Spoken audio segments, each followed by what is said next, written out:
Lilia no longer. He was anxious for himself. He feared that romance might die. Romance only dies with life. No pair of pincers will ever pull it out of us. But there is a spurious sentiment which cannot resist the unexpected, and the incongruous, and the grotesque. A touch will loosen it, and the sooner it goes from us the better. It was going from Philip now, and therefore he gave a cry of pain.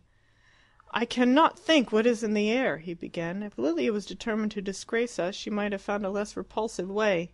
A boy of medium height, with a pretty face, the son of a dentist at Monteriano. Have I put it correctly? May I surmise that he has not got one penny? May I also surmise that his social position is nil? Furthermore, stop, I'll tell you no more.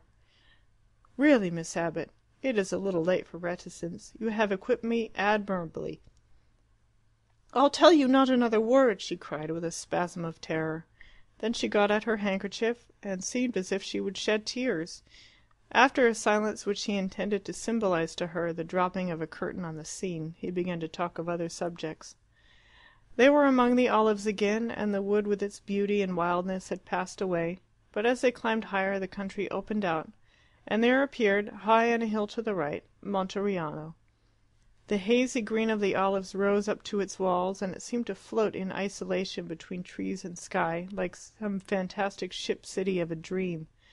Its colour was brown, and it revealed not a single house, nothing but the narrow circle of the walls, and behind them 17 towers, all that was left of the 52 that had filled the city in her prime.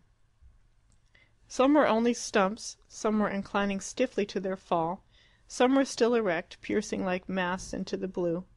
It was impossible to praise it as beautiful, but it was also impossible to damn it as quaint. Meanwhile Philip talked continually, thinking this had to be great evidence of resource and tact. It showed Miss Abbott that he had probed her to the bottom, but was able to conquer his disgust, and by sheer force of intellect continued to be as agreeable and amusing as ever. He did not know that he talked a good deal of nonsense, and that by sheer force of his intellect was weakened by the sight of Monteriano, and by the thought of dentistry within those walls. The town above them swung to the left, to the right, to the left again, as the road wound upward through the trees, and the towers began to glow in the descending sun. As they drew near, Philip saw the heads of people gathering black upon the walls, and he knew well what was happening, how the news was spreading that a stranger was in sight, and the beggars were aroused from their content and bid to adjust their deformities. How the alabaster man was running for his wares, and the authorized guide running for his peaked cap and his 2 cards of recommendation, one from Miss McGee, Maida Vale, the other less valuable, from an equerry to the Queen of Peru. How someone else was running to tell the landlady of the Stella d'Italia to put on her pearl necklace and brown boots and empty the slops from the spare bedroom. And how the landlady was running to tell Lilia and her boy that their fate was at hand. Perhaps it was a pity Philip had talked so profusely. He had driven Miss Abbott half demented, but he had given himself no time to concert a plan. The end came so suddenly. They emerged from the trees onto the terrace before the walk, with the vision of half Tuscany radiant in the sun behind them, and then they turned in through the Siena gate, and their journey was over. The Dogana men admitted them with an air of gracious welcome, and they clattered up the narrow dark street, greeted by that mixture of curiosity and kindness which makes each Italian arrival so wonderful. He was stunned and knew not what to do. At the hotel he received no ordinary reception. The landlady wrung him by the hand, one person snatched his umbrella, another his bag, people pushed each other out of his way. The entrance seemed blocked with a crowd. Dogs were barking, bladder whistles being blown, women waving their handkerchiefs, excited children screaming on the stairs, and at the top of the stairs was Lilia herself, very radiant, with her best blouse on. "Welcome!" she cried. "Welcome to Monteriano!" He greeted her, for he did not know what else to do, and a sympathetic murmur rose from the crowd below. "You told me to come here," she continued, "and I don't forget it. Let me introduce Signor Carella." Philip discerned in the corner behind her a young man who might eventually prove handsome and well made, but certainly did not seem so then. He was half enveloped in the drapery of a cold, dirty curtain, and nervously stuck out a hand, which Philip took and found thick and damp. There were more murmurs of approval from the stairs. "Well, Din Din's nearly ready," said Lilia. "Your room's down the passage, Philip. You needn't go changing." He stumbled away to wash his hands, utterly crushed by her effrontery. "Dear Caroline," whispered Lilia as soon as he had gone, "what an angel you've been to tell him! He takes it so well. But you must have had a mauvais quart d'heure." Miss Abbott's long terror suddenly turned into acidity. "I've told nothing," she snapped. "It's all for you. And if it takes only a quarter of an hour, you'll be lucky." Dinner was a nightmare. They had the smelly dining room to themselves. Lilia was very smart and vociferous at the head of the table. Miss Abbott, also in her best, sat by Philip, looking to his irritated nerves more like the tragedy confidante every moment. That scion of the Italian nobility, Signor Carella, sat opposite. Behind him loomed a bowl of goldfish, who swam round and round, gaping at the guests. The face of Signor Carella was twitching too much for Philip to study it. But he could see the hands, which were not particularly clean, and did not get cleaner by fidgeting amongst the shining slabs of hair. His starched cuffs were not clean either, and as for his suit, it had obviously been bought for the occasion as something really English, a gigantic check which did not even fit. His handkerchief he had forgotten, but never missed it. Altogether he was quite unpresentable, and very lucky to have a father who was a dentist in Monteriano. And why, even Lilia! But as soon as the meal began it furnished Philip with an explanation.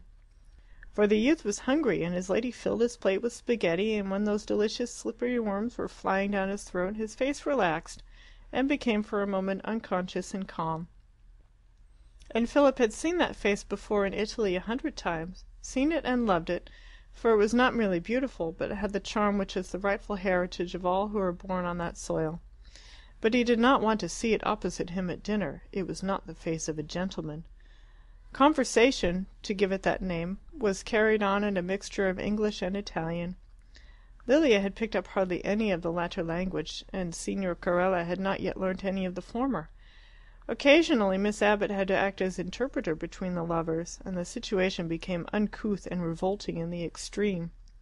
Yet Philip was too cowardly to break forth and denounce the engagement. He thought he should be more effective with Lilia if he had her alone, and pretended to himself that he must hear her defence before giving judgment. Signor Carella, heartened by the spaghetti and the throat-rasping wine, attempted to talk, and looking politely towards Philip, said, "England is a great country.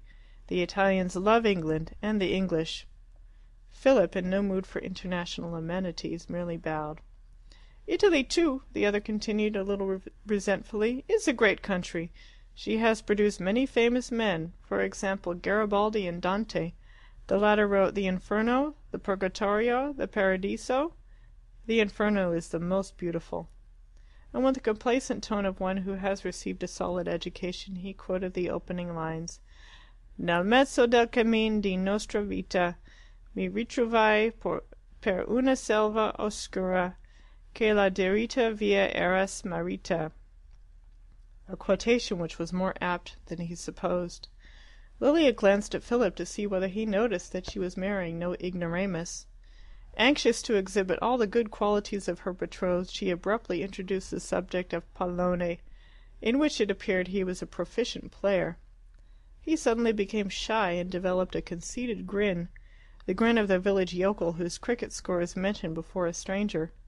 Philip himself had loved to watch pallone, that entrancing combination of lawn tennis and fives, but he did not expect to love it quite so much again. "Oh, look!" exclaimed Lilia, "the poor wee fish!" A starved cat had been worrying them all for pieces of the purple quivering beef they were trying to swallow. Signor Carella, with the brutality so common in Italians, had caught her by the paw and flung her away from him. Now she had climbed up to the bowl and was trying to hook out the fish. He got up, drove her off, and finding a large glass stopper by the bowl, entirely plugged up the aperture with it. "But may not the fish die?" said Miss Abbott. "They have no air." "Fish live on water, not on air," he replied in a knowing voice, and sat down. Apparently he was at his ease again, for he took to spitting on the floor. Philip glanced at Lilia, but did not detect her wincing. She talked bravely till the end of the disgusting meal, and then got up, saying, "Well, Philip, I am sure you are ready for bye-bye. We shall meet At 12 o'clock lunch tomorrow, if we don't meet before. They give us caffè.